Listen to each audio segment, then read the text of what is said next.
This Zambian pastor forced his congregation to bury him alive, believing he will resurrect after 3 days. His name was James Sakala, and it happened in 2021. At just 22 years old, Sakala was the charismatic leader of the Zion Church in the town of Chidiza, a man whose words made the impossible seem within reach for his devoted followers. He didn't just want to talk about the miracles of the Bible, he wanted to become one.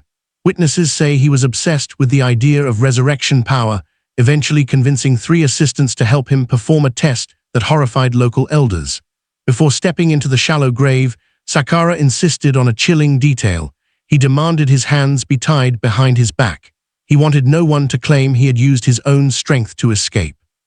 As the first shovel of red earth hit his chest, he began reciting scriptures.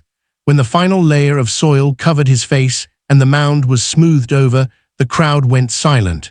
For a brief moment, the air seemed to stand still, and some truly thought they were witnessing a miracle in the making. But beneath the spiritual fervor lay a brutal biological reality that James Sakala chose to ignore. Science is indifferent to faith. A human being needs roughly 550 liters of oxygen per day to survive. In a closed grave with no ventilation, that air is depleted within minutes. While the church members sang hymns above and held a 72-hour vigil, the biology of the grave was already carrying out a lethal process.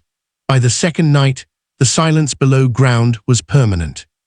Friday morning arrived, exactly 72 hours since James Sakala had disappeared beneath the earth. A massive crowd gathered, cameras ready, the air thick with the sound of frantic hymns. The assistants began to dig, their shovels hitting the earth with a desperate energy. But when the dirt was finally cleared, the music died instantly. James Sakala lay exactly as they had left him, hands still tied, his white robe stained red by the very soil he tried to conquer. He wasn't breathing, he hadn't risen. But here is the part that will haunt you. The congregation didn't stop. For hours, they performed spiritual exercises over the body, shouting at the sky and praying for a delayed miracle. It was only when the local police arrived that reality set in. Realizing they faced manslaughter charges, the 3 assistants who held the shovels vanished into the wilderness. Today, they remain fugitives. James Sakala's story stands as a dark testament to the power of influence and the tragic line between unshakable faith and deadly delusion.